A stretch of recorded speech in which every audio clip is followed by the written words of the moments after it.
Saudariku rahimani wa rahimakunallah. Alhamdulillah sampailah kita dalam peperangan di mana ini adalah peperangan terakhir Rasulullah sallallahu alaihi wasallam yang dinamakan dengan perang Tabuk. Dan sebelum kita membahas tentang perang Tabuk, kita ada sedikit yaitu perang Taif atau perang pengepungan Taif. Taif ini adalah sebuah kota yang berada di timur Arab ya. Dan pengepungan Taif ini teman-teman terjadi pada bulan Syawal. Kapan tepatnya? Pada tanggal atau pada tahun 8 Hijriah. Jadi pada tahun 8 Hijriah kita masih ingat ya, ada perang Hunain. Ada pengepungan Taif. Dan peperangan Taif ini atau pengepungan Taif ini sebenarnya merupakan kepanjangan dari perang Hunain. Dan akhirnya teman-teman dalam peperangan Taif, Masya Allah kemenangan diperoleh oleh kaum muslimin. Kita tahu bahwasanya pada perang Hunain juga pasukan-pasukan yang dipimpin oleh Malik bin Auf, pasukan tentara Hawazin, pasukan tentara Thaqif, mereka mundur ya. Dan pasukan kaum muslimin kala itu dipimpin oleh Khalid bin Walid. Ketika pasukan Hawazin dan pasukan Thaqif mereka mundur dalam perang Hunain, maka beberapa pasukan mereka lari ke Taif. Dan Rasulullah sallallahu alaihi wasallam kala itu mengatakan kepada komandan tertinggi yaitu Khalid bin Walid untuk mengepung Taif.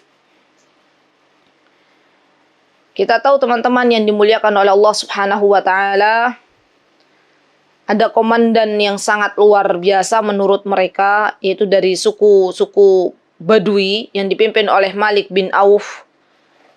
Di mana Malik bin Auf ini ketika menghabisi atau ketika mereka bertempur di perang Hunain, berhasil mengepung kaum muslimin awalnya dari belakang. Dan kala itu keadaan atau barisan kaum muslimin terpecah-pecah. Melihat hal demikian, maka Rasulullah SAW langsung mengambil tindakan yang sangat luar biasa, menyandi komandan perang. Beliau langsung muncul ya di hadapan kaum muslimin. Dan ketika kaum muslimin melihat Rasulullah SAW tampil, Masya Allah, terbentuklah barisan yang sangat kuat ya dalam diri kaum muslimin. Dan akhirnya Malik bin Auf beserta pasukannya mereka mundur sampai ke Taif. Di awal-awal pengepungan tentara Taif, di awal-awal pengepungan masuk ke perkampungan atau ke daerah Taif, musuh-musuh Islam kala itu melancarkan panah ya, dan kaum muslimin tidak bisa masuk sampai mereka mendirikan tenda-tenda ya. Pasukan-pasukan musuh melancarkan serangan-serangan dengan panahnya, dan Rasulullah SAW akhirnya memindahkan yang awalnya memasang tenda di dataran rendah. Kemudian Rasulullah SAW memerintahkan kepada para sahabatnya untuk memindahkan base camp kaum muslimin ke tempat yang lebih tinggi ya.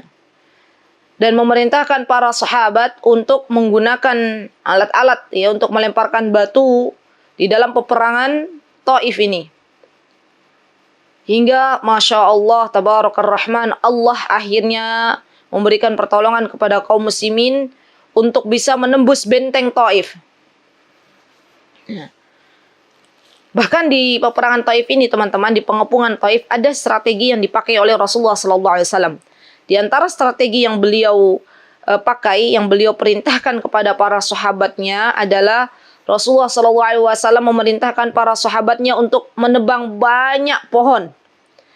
Menebang banyak pohon, baik itu pohon anggur maupun pohon kurma ya. Kenapa demikian? Karena penduduk Taif kala itu mereka sangat-sangat menjadikan pohon anggur dan pohon kurma sebagai makanan sehari-hari mereka. Ya, kalau misalnya pohon kurma dan pohon anggurnya ditebang, maka pastinya mereka akan kelaparan ya. Dan Rasulullah SAW ketika tahu bahwasannya beliau memerintahkan hal tersebut, maka Rasulullah SAW pun memerintahkan pada para sahabatnya, dan para sahabat pun ada yang mengikuti perintah Rasulullah, ada yang menolaknya kala itu. Karena mereka mengatakan, ya Rasulullah, bukankah kita adalah kaum yang berkasih sayang sampai kepada pohon dan lain sebagainya, kenapa kita tebangi dan lain sebagainya. Maka kata Rasulullah SAW, tidaklah aku diperintahkan kecuali ini adalah wahyu dari Allah Subhanahu wa ta'ala. Subhanallah, setelah benteng akhirnya terkepung teman-teman, maka ada di antara orang-orang Taif yang akhirnya menemui Rasulullah SAW. Ada Abu Bakrah di situ. Kemudian mereka masuk ke dalam Islam, ya, mengislamkan diri mereka di hadapan Rasulullah sallallahu alaihi wasallam. Dalam pengepungan Taif ini waktu yang lama, ya cukup lama kaum muslimin untuk mengepung benteng Taif, kurang lebih sekitar 40 hari, ya. Dan para penduduk Taif tidak berani keluar kala itu karena memang dikepung oleh kaum muslimin. Rasulullah SAW sempat berdoa ketika mengepung penduduk Taif. Beliau mengatakan, ya Allah, berilah petunjuk bagi orang-orang Sakif. Ya Allah, berilah petunjuk bagi suku-suku Sakif. Hingga akhirnya teman-teman dari suku-suku Sakif, Masya Allah, Allah kabulkan doa Rasulullah SAW. Dan dari suku-suku Sakif, mereka mengirimkan utusannya menghadap Rasulullah SAW dan menyatakan keislamannya. Masya Allah. Ketika Rasulullah SAW, teman-teman, pernah meminta pendapat kepada Naufal bin Muawiyah, kata beliau, orang-orang Taif itu adalah orang-orang yang cerdas. Maka gunakan strategi jitu untuk melawan mereka. Dan Rasulullah SAW memerintahkan di antaranya Khalid bin Walid, Umar bin Khattab untuk maju. Dan tidak begitu saja menyuruh para sahabatnya untuk menyerbu pasukan-pasukan Taif. Alhamdulillah, termasuk di antara yang masuk Islam pada pengepungan Taif, di antaranya adalah Malik bin Auf. Karena pada waktu itu Rasulullah SAW mengatakan, wahai Malik bin Auf, apabila engkau ingin keluargamu dikembalikan lagi, apabila engkau ingin hartamu dikembalikan lagi, maka di antara syaratnya adalah engkau masuk ke dalam Islam. Masya Allah, hidayah ada di tangan Allah Subhanahu wa ta'ala. Biidnillahi ta'ala, Malik bin Auf masuk ke dalam Islam. Dan itu akhirnya membuat banyak sekali penduduk-penduduk Taif ketika melihat pemimpinnya masuk ke dalam Islam, mereka pun akhirnya masuk ke dalam Islam. Dan ini pelajaran atau mutiara hikmah yang bisa kita ambil di antara peperangan atau pengepungan Taif, teman-teman. Kalau kita mau berdakwah, maka ambillah ketua sukunya. Kita ambil hati ketua sukunya, kita beritahukan atau kita dakwahi ketua-ketua suku biasanya di pedalaman. Kalau ketua sukunya sudah masuk Islam, kalau ketua sukunya sudah mengenal dakwah, maka insya Allah para pengikutnya pun akan satu persatu mau untuk mengenal dakwah biidnillahi ta'ala. Maka strategi seorang da'i adalah berusaha untuk mendekati kepala-kepala suku apabila kepala suku tersebut memiliki pengaruh yang sangat besar kepada kaumnya. Ya. Dan hendaklah bersabar ketika ketua suku belum mau masuk ke dalam Islam atau ketua suku belum menerima dakwanya. Terus kita berdakwah kepada ketua suku tersebut, mendoakannya, mengambil hatinya. Kita tidak pernah tahu kapan hidayah di tangan Allah Subhanahu wa ta'ala, kapan hidayah itu datang. Seperti Malik bin Auf. Malik bin Auf sebelum masuk Islam, beliau sangat membenci kaum muslimin. Sampai-sampai beliau berani untuk menjadi kepala suku dan memprovokator banyak sekali kaum-kaum Badui kala itu untuk ikut menyerang kaum muslimin. Dalam jumlah yang sangat besar di perang Hunain, akhirnya Malik bin Auf mengetahui keadaan kaum muslimin dan menyerang kaum muslimin dari depan dan belakang. Dan kaum muslimin kala itu terkepung. Dan inilah Malik bin Auf. Masya Allah.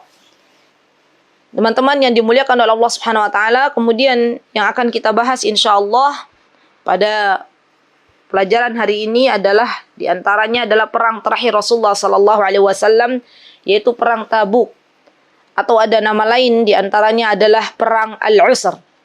Jadi perang Tabuk, kalau teman-teman lihat di buku sirah, maka akan terlihat di situ perang Tabuk atau perang Al-Usr. Perang Tabuk ini adalah perjalanannya ketika Rasulullah Sallallahu Alaihi Wasallam sampai ke sebuah tempat atau sampai ke sebuah danau atau sebuah mata air yang dinamakan dengan Tabuk. Dan Rasulullah SAW pernah mengatakan dalam peperangan Tabuk ini, teman-teman, kata beliau, innakum satatuna ghadan insyaallah ainun Tabuk wa innakum lan ta'tuha hatta yudhan nahar. Kata Rasulullah SAW, insyaallah wahai para sahabat, besok kalian akan sampai di mata air Tabuk. Dan sungguh kalian tidak akan sampai ke tempat itu kecuali setelah waktu duha. Dan ini adalah wahyu dari Allah Subhanahu wa taala. Allah Subhanahu wa taala memberitahu Rasulullah sallallahu alaihi wasallam. Kata Rasulullah SAW, Rasulullah memerintahkan kepada para sahabatnya, "Faman ja'aha minkum", siapapun di antara kalian yang lebih dulu datang ke mata air Tabuk, fala yamussu min ma'iha syai'an hatta ati. Kata Rasulullah SAW, barang siapa yang sampai duluan maka janganlah menyentuh airnya sedikit pun sampai aku datang. Ini Rasulullah SAW ingin menguji ketaatan para sahabat. Ya, ketika Rasulullah SAW mengatakan demikian, adakah di antara para sahabat yang tidak mengikuti apa yang diperintahkan oleh Rasulullah SAW? Ya. Ini di antara perintah Rasulullah SAW. Dan peperangan Tabuk yang tadi saya katakan juga dinamakan dengan perang Al-Usr. Ya. Dalam riwayat yang telah diriwayatkan oleh Imam Al-Bukhari, ya, Abu Musa Al-Asy'ari pernah mengatakan dalam peperangan Tabuk atau peperangan Al-Usr, ini Abu Musa mendatangi beberapa sahabat dan diperintahkan oleh Rasulullah SAW untuk menanyakan tunggangan atau kendaraan yang bisa membawa mereka ikut dalam perang Tabuk. Dan arti Al-Usr, kenapa perang Tabuk itu dinamakan Al-Usr, teman-teman? Al-Usr itu artinya adalah sulit. Jadi perang Tabuk, perang terakhir yang Rasulullah SAW lalui, dan dalam perang Tabuk ini ada banyak kesulitan-kesulitan yang dialami kaum muslimin. Di antaranya kesulitan dalam mencari perbekalan, kesulitan dalam mencari kendaraan untuk datang ke mata air Tabuk. Abu Hurairah radhiyallahu anhu sempat menceritakannya berbagai macam kesulitan dan kekurangan yang dialami kaum muslimin ketika mereka akan melalui perang Tabuk ini. Bahkan kata Abu Hurairah, kami kaum muslimin itu bertahan hidup dengan satu kurma dan meminum air setiap kali lapar. Masya Allah. Jadi tidak ada makanan, teman-teman. Hanya ada kurma dan minum. Ya. Dan subhanallah, atas izin Allah Subhanahu wa taala, biidnillahi taala, Allah jadikan tubuhnya kuat, ya. Kaum muslimin Allah jadikan tubuhnya kuat walaupun tidak makan makanan. Hanya buah kurma yang masuk ke dalam perut mereka dan hanya air yang mereka teguk. Masya Allah. Dan inilah kenapa dinamakan dengan Al-Usr. Bahkan Allah Subhanahu wa taala, teman-teman, kalau kita lihat di surah At-Taubah, Allah Subhanahu wa taala mensejarahkan peperangan Tabuk ini dalam firman-Nya, a'udzubillahi minasyaitonir rajim. Laqad taballahu 'alan nabiyyi wal muhajirin wal ansari alladziina ittaba'uuhu fi sa'atil 'usr. في ساعة العسرة من بعد ما كاد يزيغ قلوب فريق منهم ثم تاب عليهم إنه بهم رؤوف رحيم. Kata Allah, sungguh Allah telah menerima taubatnya Nabi dan taubatnya orang-orang muhajirin dan taubatnya orang-orang ansar yang mengikuti Rasulullah SAW dalam masa kesulitan, pisa'atil usr. Dan para ulama sirah mengatakan pisa'atil usrah yang dimaksud di sini adalah perang Tabuk. Setelah hati segolongan mereka hampir berpaling, ya. Di antara kaum muhajirin, kaum ansar, itu ada yang awalnya tidak mau ikut perang Tabuk karena memang melihat keadaan dan kondisi yang sangat-sangat mengenaskan. Alhamdulillah Allah berikan kelapangan, mereka akhirnya bertaubat kepada Allah Subhanahu wa taala dan mereka ikut dalam peperangan Tabuk. Nah, perang Tabuk ini kapan terjadi? Perang Tabuk terjadi pada bulan Rajab ke-9 Hijriah. Jadi ini awal mula kita menemui peperangan di tahun ke-9 Hijriah. Ya, kalau tadi perang Hunain, perang Taif itu terjadi pada tahun 8 Hijriah. Kalau perang Tabuk ini terjadi pada tahun 9 Hijriah. Tepatnya di bulan Rajab. Ya. Jadi 6 bulan setelah pengepungan Taif. Karena tadi kita tahu pengepungan Taif itu ada di bulan Syawal pada tahun 8 Hijriah. Di antara penyebabnya teman-teman, peperangan Tabuk ini, ya ada yang mengatakan bahwasanya Rasulullah SAW ketika mengetahui Raja Romawi yang kala itu mempersiapkan pasukan yang sangat besar untuk menyerang kaum muslimin, bahkan Romawi ini bersekutu dengan beberapa kabilah-kabilah Arab, maka Rasulullah SAW bersiap-siap ya untuk mempertahankan diri, untuk menyerang apabila mereka menyerang. Ya, karena sebenarnya Islam itu bukan agama peperangan. Islam itu adalah agama kedamaian. Tapi Islam kalau sudah diusik, maka Islam akan bangkit. Jangan coba-coba untuk mengusik kaum muslimin. Karena pada hakikatnya kaum muslimin itu biidnillahi ta'ala, atas izin Allah subhanahu wa ta'ala mereka kuat.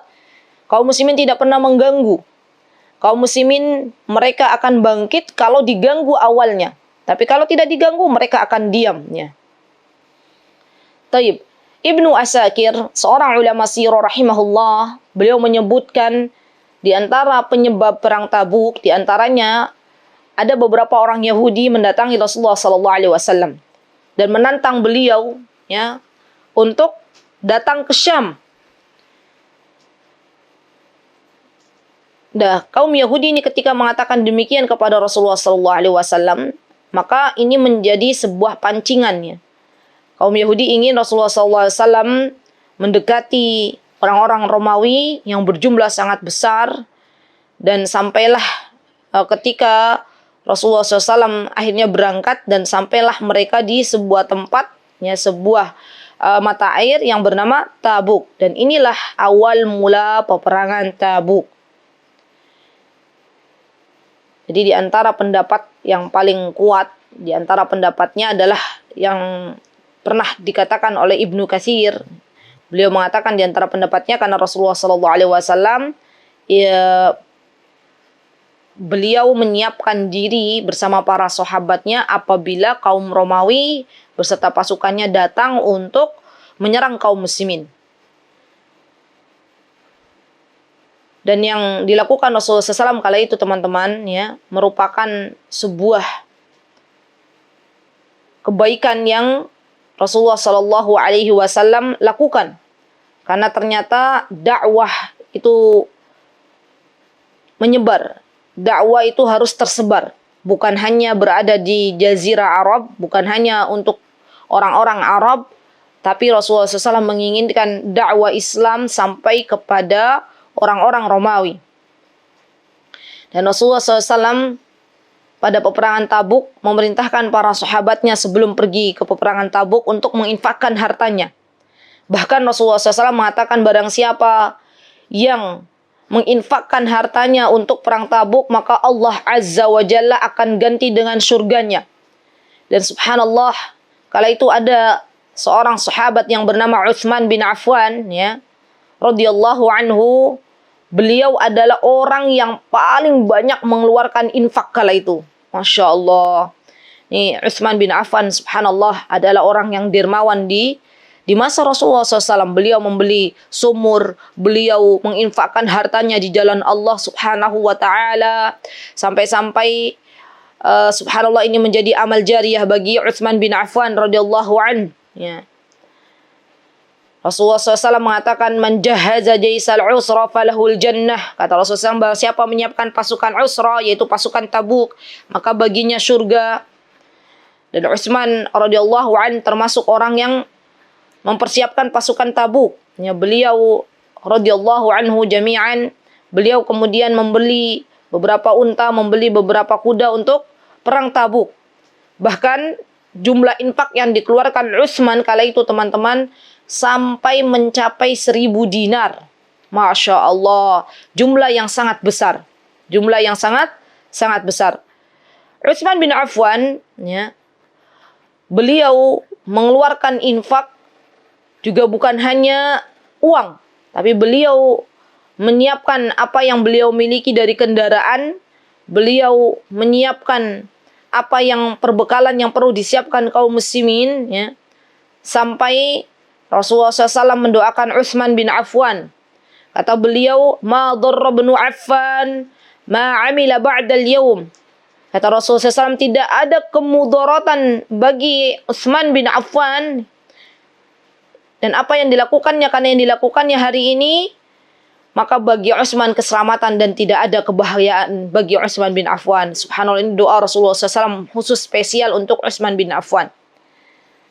Maka dari itu saya ajak diri saya dan teman-teman semuanya berdakwah tidak harus dengan menjadi seorang ustadz dan ustadzah. Membela Islam tidak harus dengan berjihad. Kita bisa mensupport dakwah Islam ini dengan apa yang kita miliki. Kita punya waktu, kita berikan waktu kita untuk dakwah. Kita punya harta, kita berikan harta kita untuk dakwah. Kita punya ilmu, kita berikan ilmu kita untuk dakwah, untuk Islam. Karena sesungguhnya hakikatnya bukan kita yang membutuhkan Islam, tapi Islam yang telah memuliakan kita. Dakwah akan terus berlanjut tanpa kita atau adanya kita. Islam akan dimenangkan oleh Allah Subhanahu wa taala tanpa kita atau adanya kita di barisan dakwah. Maka sungguh Utsman bin Affan telah menjadi pelopor kebaikan di dalam berinfak di jalan Allah Subhanahu wa taala, dan Allah serta Rasulnya ridho kepada Utsman bin Affan.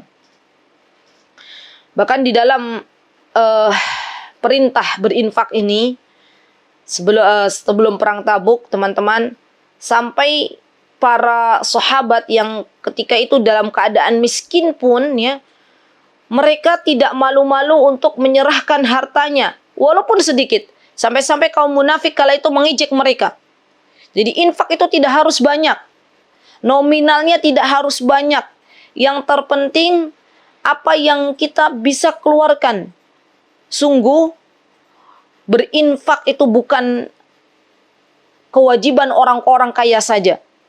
Kalau kita ingin Allah memberikan kepada kita harta yang barakah, memberikan kepada kita keselamatan dalam hidup, maka di antara jalan yang telah Allah dan Rasulnya perintahkan adalah berinfak. Karena sesungguhnya as-sadaqah itu bisa menjauhkan diri seseorang dari bala. As-sadaqah itu bisa menjadikan harta seseorang diberikan keberkahan oleh Allah Subhanahu wa taala. Maka saatnya kita keluarkan harta kita, saatnya kita jadikan apa yang Allah titipkan untuk kita bermanfaat untuk kaum muslimin. Teman-teman yang dimuliakan oleh Allah Subhanahu wa taala, orang-orang munafik kala itu mencela infak yang diberikan oleh para sahabat yang kala itu mereka miskin. Tetapi mereka tidak berinfak. Itulah orang-orang munafik. Mereka hanya bisa mengejek, mereka hanya bisa menghina. Dan ketika mereka melihat ada sahabat yang kaya raya berinfak, apa yang dilakukan oleh kaum munafik?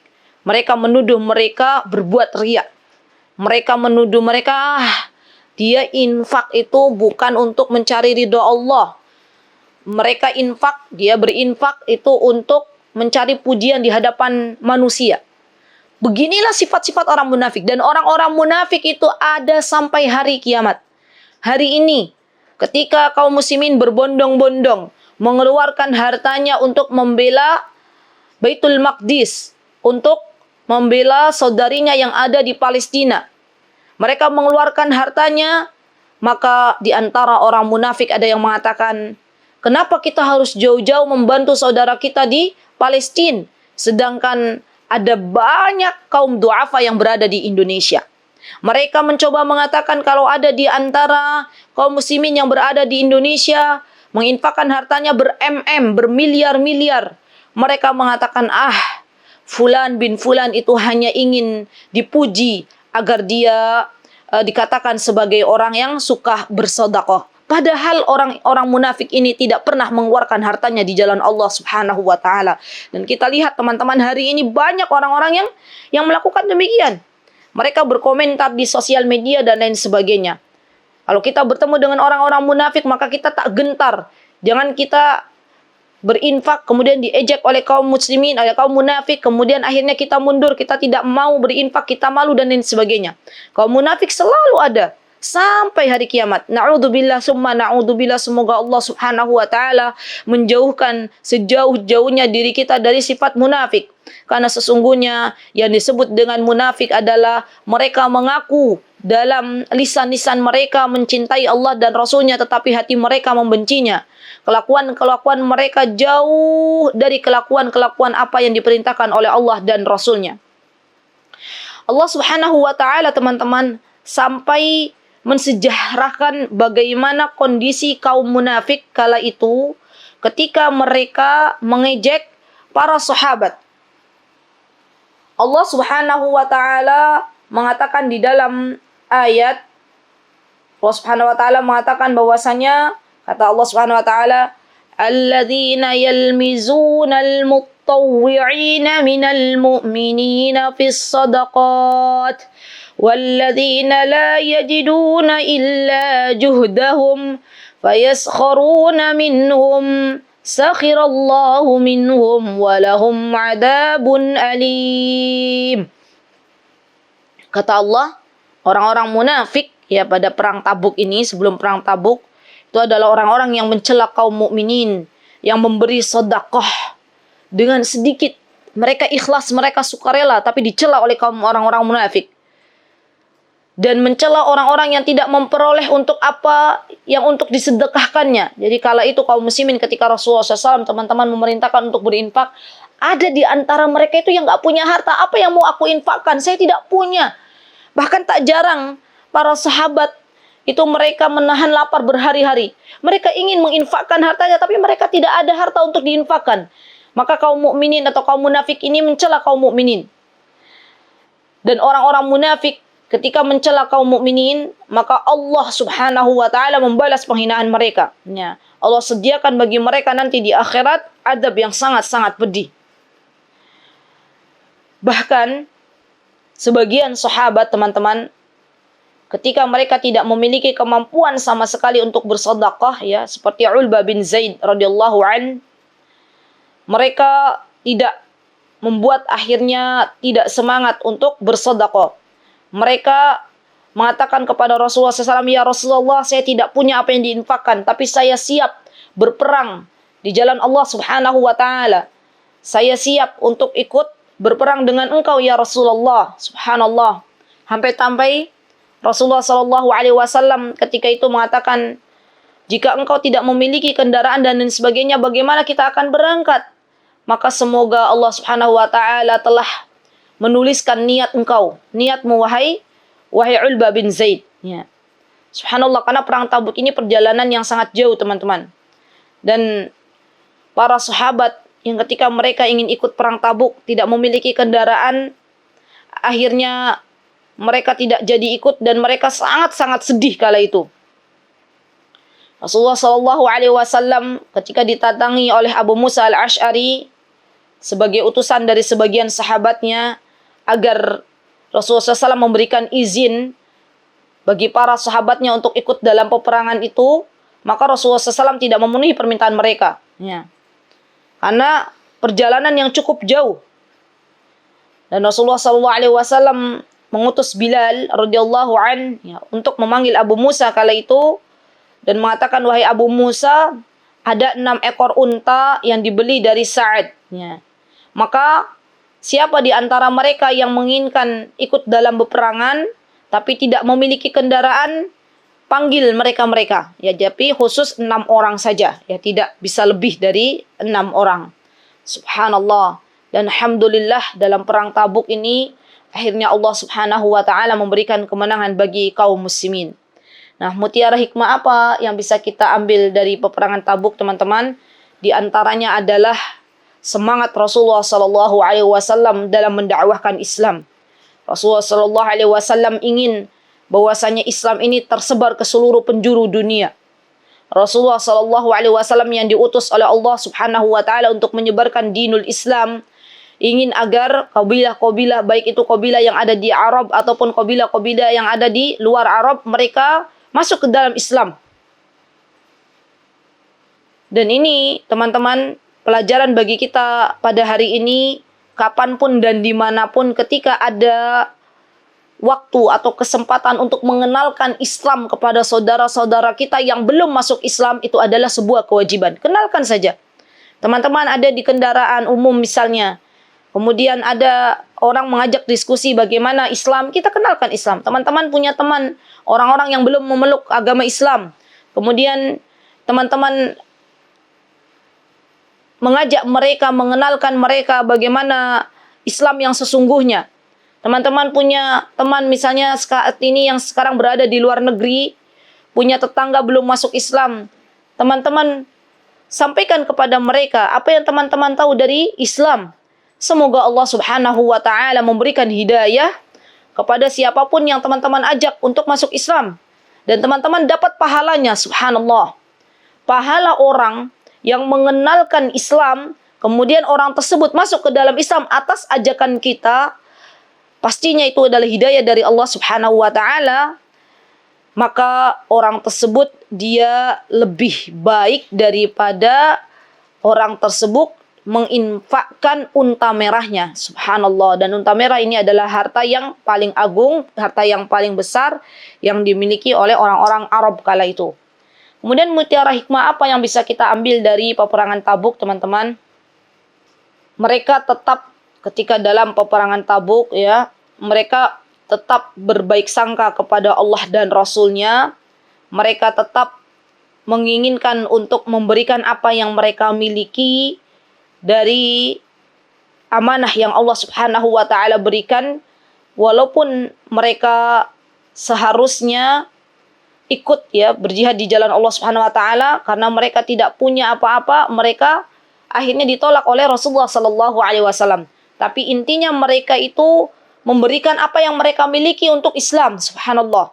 Ya, tidak menjadikan harta yang mereka miliki, yang tidak mereka miliki itu akhirnya mereka putus dan tidak mau bersemangat untuk membela Islam. Mereka tetap ingin membela Islamnya. Tapi karena tidak memiliki kendaraan, maka Rasulullah SAW akhirnya menolak permintaan mereka untuk ikut berperang. Taib. Dan subhanallah, mutiara hikmah yang bisa kita ambil, teman-teman, di antaranya adalah adanya perasaan sedih bagi kaum muslimin, kala itu bagi para sahabat yang tidak ikut bisa berjuang di dalam barisan-barisan Islam. Kita pun harus merasakan demikian. Ketika kita tidak bisa memberikan apa-apa untuk Islam, dan selama ini Islam telah memuliakan diri kita, maka harusnya kita merasa sedih. Tanyakan dalam diri kita masing-masing, apa yang sudah saya berikan untuk Islam? Apa yang sudah saya berikan untuk Allah dan Rasul-Nya? Apa yang sudah saya persembahkan yang terbaik untuk Islam? Dan ini adalah pelajaran untuk kita semuanya, introspeksi diri kita masing-masing. Semua teman-teman telah diberikan kelebihan oleh Allah Subhanahu wa Ta'ala. Maka gali potensi yang telah Allah Subhanahu wa Ta'ala berikan kepada kita, dan kita ikut berjuang dalam membela agama Islam ini. Dan mutiara hikmah yang bisa kita ambil dari peperangan Tabuk adalah pengorbanan yang besar yang telah dilakukan oleh Rasulullah SAW dan para sahabatnya, teman-teman, dalam mendakwakan Islam. Subhanallah, di awal-awal Islam itu berjaya, ya, maka mereka pun ingin bahwasanya Islam menyebar ke seluruh dunia walaupun dengan pengorbanan yang sangat-sangat luar biasa. Dan mutiara hikmah yang bisa kita ambil yang terakhir adalah adanya sikap orang-orang munafik yang senantiasa mencela apapun yang perbuat oleh orang-orang Ansar dan Muhajir. Dan sifat orang munafik ini akan ada sampai hari kiamat. Ya. Kita tidak akan pernah tahu apakah dia orang munafik atau tidak. Karena biasanya dohirnya itu mereka sama. Mereka salat, mereka saum, mereka zakat, dan lain sebagainya. Yang membedakan antara mereka adalah kaum mukminin atau kaum munafik adalah ketika mereka berbicara Mereka kaum muslimin tapi justru mereka membenci Islam. Mereka kaum muslimin tapi justru mereka mencela orang-orang yang beriman. Mereka kaum muslimin tapi yang dijadikan sebagai teman dekatnya bukan kaum mukminin, tapi orang-orang di luar kaum muslimin. Mereka kaum muslimin tetapi mereka tidak memiliki andil, bahkan mencela dan bahkan menginginkan untuk agama Islam ini musnah. Itulah diantara ciri orang-orang munafik. Maka kita berdoa kepada Allah Subhanahu wa taala agar dijauhkan sejauh-jauhnya dari sifat orang-orang munafik. Allahumma habib ilaina al-iman wa zayyinhu fi qulubina. Ya Allah, jadikanlah keimanan ada di dalam hati-hati kami. Jadikanlah iman itu hiasan di hati-hati kami. Jadikanlah kami mencintai iman ini. Allahumma habib ilaina al-iman wa zayyinhu fi qulubina wa karrih ilaina al-kufra wal fusuqa wal isyan. Dan jadikanlah kami orang-orang yang membenci kekafiran, kekufuran, orang-orang yang membenci kemaksiatan, orang-orang yang membenci kemunafikan. Waj'alna minar rasyidin. Dan jadikanlah kami orang-orang yang Engkau berikan petunjuk. Nah, ini teman-teman yang dimuliakan oleh Allah, penting bagi kita untuk berdoa kepada Allah Subhanahu wa taala.